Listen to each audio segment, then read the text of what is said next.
জগতে খালা ফুফু মায়ের মতো না না গো, জান্নাতের চাবি আমার মা।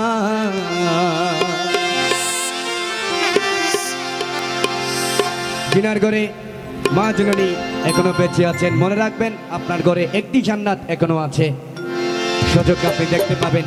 জিন্দা জান্নাত যেনাকে বলা হয় মা জননী বলছে বেহেশতের চাবি আমার মা।